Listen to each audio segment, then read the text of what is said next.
اسی طرح ایک اور پوسٹ کافی عرصے سے سامنے آ رہی ہے، آپ بھی دیکھ لیجئے، اس کا عنوان ہے نام نہاد اہل حدیث غیر مقلدوں کے 14 فرقے، اور پھر لکھا ہے تم کون سے اہل حدیث ہو۔ یہ پوسٹ بھی فریب، جعلسازی اور غلط بیانی پر مبنی ہے۔ اس میں 14 فرقے والے جھوٹ کا ثبوت دینے کی کوشش میں غلط بیانی کرتے ہوئے جن 14 فرقوں کے نام لکھے ہوئے ہیں، وقت کا احساس کرتے ہوئے وقت کو بچانے کے لیے ہم آپ سے کہیں گے آپ خود ہی پڑھ لیجئے 14 نام، بھلے ہی آپ ویڈیو سٹاپ کر کے پڑھ لیجئے، پھر ہم عرض کرتے ہیں۔ اب ان میں پہلے 4 نام جو لکھے ہوئے ہیں، اگر اس طرح جماعت الدعوہ کے نیچے سے پڑھتے چلے جائیں تو ان میں سب سے پہلے جماعت الدعوہ، غرباء اہل حدیث یوتھ فورس، جمعیت اہل حدیث لکھا ہوا، یہ تنظیموں کے نام ہیں، اور پھر یوتھ فورس تو مرکزی جمعیت اہل حدیث کی ذیلی تنظیم ہے، 3 ہی ہوں گے، الگ نہیں ہوں گے، لیکن تنظیمیں ہیں، ان کے عقائد اور ان کے مسائل، ان کا منہج ایک ہی ہے، الگ الگ نہیں ہے، تو یہ فرقے نہیں ہیں الحمدللہ۔ آگے آپ دیکھیں اس پوسٹ میں یہ بھی لکھا ہوا ہے توحیدی اہل حدیث، محمدی اہل حدیث، سلفی اہل حدیث۔ تو بھئی جہاں تک توحیدی، محمدی اور سلفی کا تعلق ہے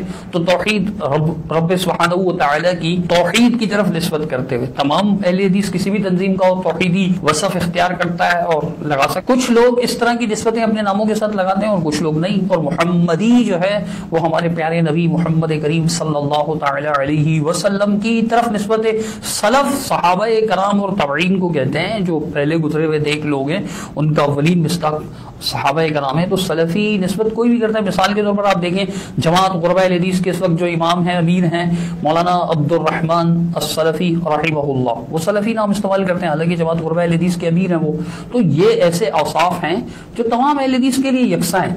باقی اس پوسٹ کے اندر جو یہ لکھا ہوا ہے کہ جی سنائیہ اہل حدیث، غزنوی اہل حدیث، روبڑی اہل حدیث، امرتسری اہل حدیث، بنارسی اہل حدیث، توحیدی اہل حدیث، محمدی اہل حدیث، گوندلوی اہل حدیث، نظریہ اہل حدیث، یہ ان کا جھوٹ ہے۔ اگر واقعی یہ اہل حدیثوں کے فرقے ہیں تو بتائیے ان کے مراکز کہاں ہیں؟ ہر فرقے کا کوئی نہ کوئی تو مرکز ہوتا ہے نا، ان کے مراکز کہاں ہیں؟ ان فرقوں کے ادارے کہاں ہیں؟ ان فرقوں کے عقائد کیا ہیں؟ یہ نسبتیں ہیں، لیکن اہل حدیث میں نے نہیں دیکھا کم از کم کہ کوئی اہل حدیث خود کو سنائی کہتا ہو۔ اگر کوئی غزنوی کہتا ہے تو وہ غزنی شہر کا ہے، روپڑ کہتا ہے تو وہ روپڑ قصبے کا ہے، اگر کوئی امرتسری کہتا ہے تو پنجاب بھارت کا مشہور علاقہ ہے امرتسر، وہاں کے رہنے والے خود کو امرتسری کہتے ہیں، بنارس کے بنارسی کہتے ہیں، اور گندلا والا علاقے کے رہنے والے لوگ اپنے آپ کو گندلوی کہتے ہیں، وہ بریلوی بھی ہو سکتا ہے، دیوبندی بھی ہو سکتا ہے، یہ علاقائی نسبتیں۔ باقی سنائیہ نظریہ میں نے نہیں دیکھا کوئی اہل حدیث کہے کہ میں سنائی ہوں، میں نظیری ہوں۔ ممکن ہے کسی نے اپنے اساتذہ کی محبت میں خود کو سنائی لکھا ہو، یا وہ لکھواتے ہوں، یا اپنے نام کے ساتھ یہ نسبت لگاتے ہوں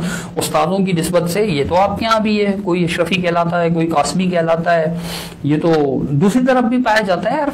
یہ کوئی فرقے نہیں ہے، یہ بحث جھوٹ ہے، اور یہ پوچھنا کہ جی آپ کون سے اہل حدیث ہو، یہ سب ان کا جھوٹ ہے، حقیقت نہیں ہے۔ یہ 14 فرقے نہیں ہیں، یہ بحث جھوٹ پر مبنی ہے۔ اللہ تعالیٰ ایسے لوگوں کو سمجھ عطا فرمائے جو دن رات بیٹھے جھوٹ گھڑتے رہتے ہیں۔